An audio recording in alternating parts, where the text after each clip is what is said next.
झारखंड वार्ता, खबर आम हो या खास पहुंचेगी आपके पास।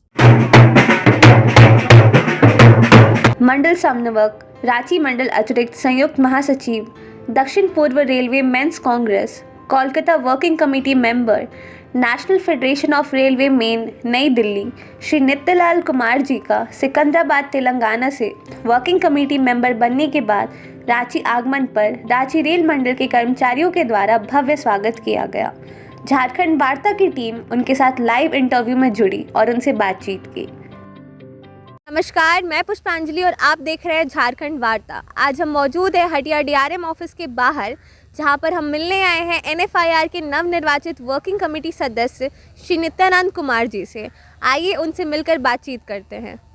सर, आपको अभी एनएफआईआर में वर्किंग कमेटी मेंबर का पद मिला है, तो आप उस पद के बारे में क्या कहना चाहेंगे? देखिए, एनएफआईआर का जो वर्किंग कमेटी का पद होता है, ये पूरे साउथ ईस्टर्न रेलवे जो जोन है हमारा रेलवे का, वहाँ से सेलेक्ट करके जो है ले जाया जाता है। जो भी निर्णय मंडली लेती है, जो कमेटी लेती है, उस कमेटी में हमारा बहुत ही योगदान होगा। हमारा समर्थन का एनएफआईआर को भी ज़रूरत है, एनएफआईआर का समर्थन का हमें भी ज़रूरत है। और ये कर्मचारियों के विश्वास की जीत है। जो सारे लोगों ने हम पे विश्वास किया था, उस पर मैं खरा उतरा हूँ और मैं कर्मचारियों के विश्वास पे आगे भी मजबूती से काम करूँगा। बातें जहाँ भी ले जानी होगी, ले जाने के लिए मैं उसे अग्रणी भूमिका में ले जाने का प्रयास करूँगा।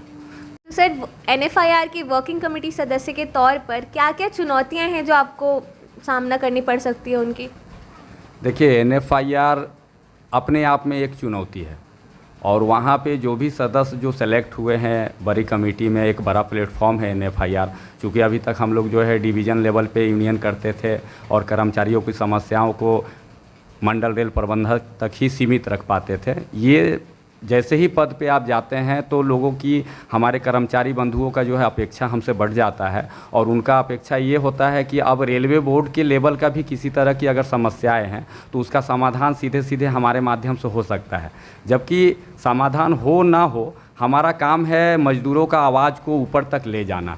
और मैं अपने महामंत्री का इसके लिए बहुत आभार और धन्यवाद व्यक्त करता हूँ कि उन्होंने मुझे इस लायक समझा और इस पद के लिए मुझे नामित किया। मैं आशा करता हूं कि मेरे कर्मचारी जिस भी विश्वास के साथ हमें चुना वहां तक भेजे हैं, मैं सभी बातों को जो हमारा मंडल में नहीं होगा उस समस्या को मैं जोन तक ले जाया करता था पहले, अब इस बात को मैं रेलवे बोर्ड तक भी रख पाऊंगा। इसके लिए मुझे बहुत हर्ष है और मैं आशा करता हूं कि आने वाले समय में कर्मचारियों की जो भी समस्याएं होगी, जिस लेवल का होगा, अब तो मैं रेलवे बोर्ड तक जा ही रहा हूं, तो एनएफआईआर तक ले जाऊंगा और एनएफआईआर के महामंत्री इसे बोर्ड में ले जाएंगे और बोर्ड में जब ले जाएंगे तो हमारे कर्मचारियों को बहुत ही खुशी मिलेगी कि एक रांची का छोटा कर्मचारी, छोटा नुमाइंदा, छोटा पदाधिकारी आज इस जगह पे है जो हमारी समस्याओं को बोर्ड लेवल तक लेके जा रही है। सर, रेलवे की प्राइवेटाइजेशन की बात आजकल बहुत ज़्यादा सुर्खियों में है, तो उस बारे में आपके क्या विचार हैं? देखिए, रेलवे का निजीकरण जो है ये सुर्खियों में नहीं है, ये वाकई में सुर्खियाँ लाया जा रहा है। और निजीकरण तो हमें लगता है जिस रफ्तार से चल रही है, हम कर्मचारी इसे बर्दाश्त ही नहीं कर पा रहे हैं।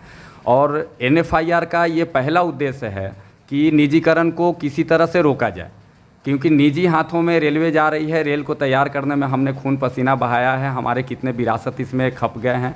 और आज का रेलवे नहीं है, रेलवे 53 किलोमीटर से शुरू हुई थी। आज इतनी लंबी चौड़ी रेल जो आपको देखने को मिलती है, हमने नैरोगेज से शुरू किया, छोटी लाइन से आज बड़ी लाइन हो गई। बड़ी लाइन में भी हमने बहुत विस्तार किया, जहां सिंगल लाइन से डबल लाइन पे लेके आए हैं। और इस परिस्थिति में जब आज हमें इस रेलवे का सुख प्रदान करना था, लोगों को इसका आनंद लेना था, तब रेलवे ने यह निर्णय लिया कि इसे निजीकरण के हाथों में, निजी हाथों में सौंप दिया जाए। निजी हाथों में जाने से हमारा रेलवे का दुरुपयोग हो रहा है।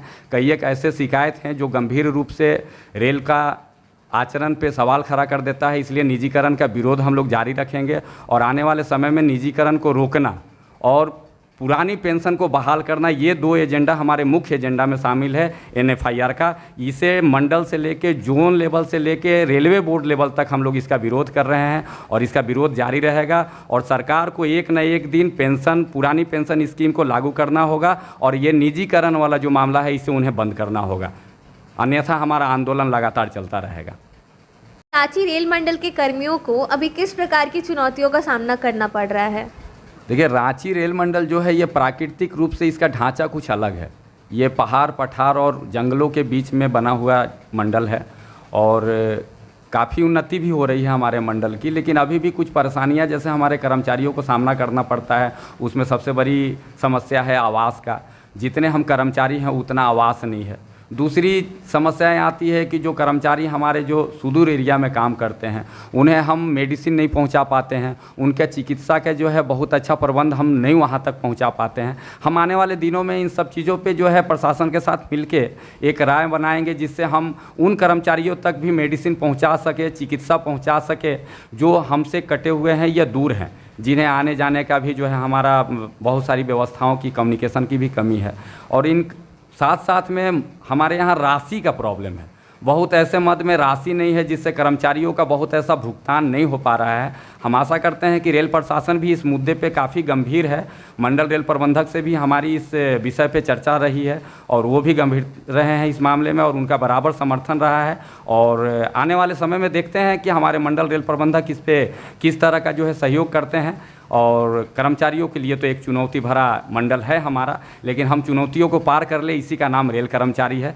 चुनौतियों से लड़ने का हमारा बराबर प्रयास रहेगा, हम कभी हारेंगे नहीं। कर्मचारी रेल प्रशासन के सहयोग में खड़े रहेंगे। हमारे साथ जुड़ने के लिए आपका बहुत बहुत धन्यवाद। कैमरा पर्सन उसामुल हक के साथ मैं पुष्पांजलि, झारखंड वार्ता। झारखंड वार्ता गढ़वा जिले का पहला हिंदी अखबार। बेहतरीन खबरों के लिए हर रविवार जरूर पढ़ें झारखंड वार्ता। अपने नजदीकी हॉकर से संपर्क करें।